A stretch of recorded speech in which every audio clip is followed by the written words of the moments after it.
প্ৰিয় দৰ্শকসকল, আজি এটা মাছৰ ৰেচিপি লৈছোঁ, একেবাৰে সাধাৰণকৈ ৰন্ধা। ভিডিঅ'টো শেষলৈকে চাই থাকিব মই কেনেকৈ ৰান্ধিছোঁ। মাছ ৰান্ধিবৰ কাৰণে মই ইয়াত টেঙামৰা শাক লৈছোঁ, লগতে আৰু পিৰালি পালেং লৈছোঁ। আপোনালোকে বাৰু পিৰালি পালেং শাকৰ সৈতে মাছ ৰান্ধি খাইছেনে? খাবলৈ খুবেই ভাল হয়। এয়া মাছ কাটি ল'লোঁ মই এনেদৰে, লগতে শাকখিনিও ধুই ল'লোঁ। জলকীয়া ল'ম কেইটামান আৰু কচুগুটি মই বাকলি গুচাই লৈছোঁ। মাছৰ জোল বনালে মই বৰ বিশেষ মছলা তেনেকুৱা একোৱেই নিদিওঁ।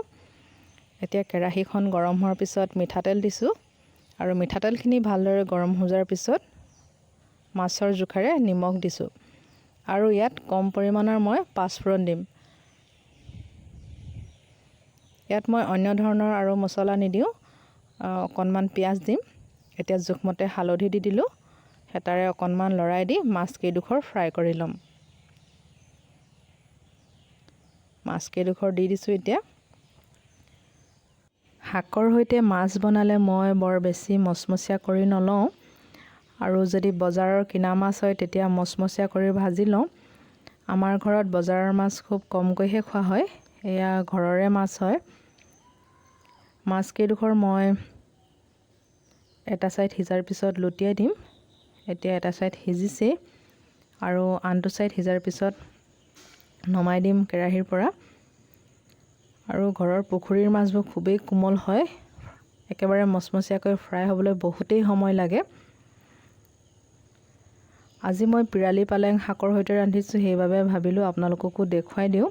আপোনালোকে পিৰালি পালেং শাক খাইছেনে জনাবচোন। মাছ ফ্ৰাই হোৱাৰ পিছত নমাই ল'লোঁ আৰু ইয়াতে অকণমান মিহিকৈ পিঁয়াজ কাটি দিছোঁ আৰু বেলেগকৈ তেল দিয়া নাই। মই ইয়াত অকণমান হালধি দি দিছোঁ। এতিয়া মই কচু দি দিছোঁ, লৰাই দিছোঁ অকণমান। তাৰপিছত মই ইয়াতে পিৰালি পালেং শাক আৰু টেঙামৰা মিহিকৈ কাটি দিছোঁ। বহুতে হয়তো পিৰালি পালেং শাক চিনি নাপায়। আৰু এতিয়া জোখমতে নিমখ দি দিলোঁ। নিমখ দি আকৌ ধুনীয়াকৈ লৰাই দিছোঁ আৰু কিছু সময়ৰ কাৰণে ঢাকনখন দি ৰাখিম।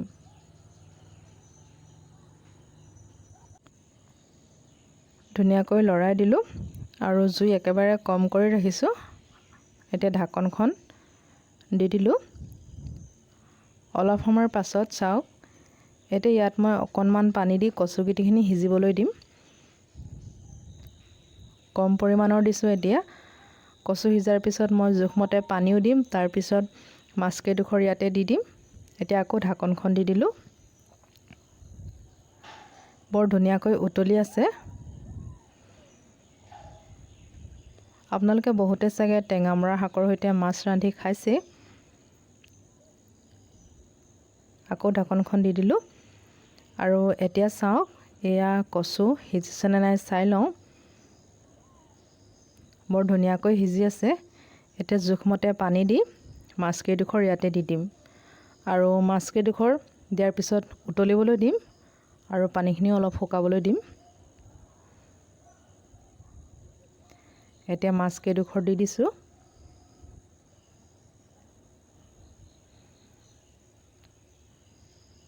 আৰু ঢাকনখন লগাই দিলোঁ।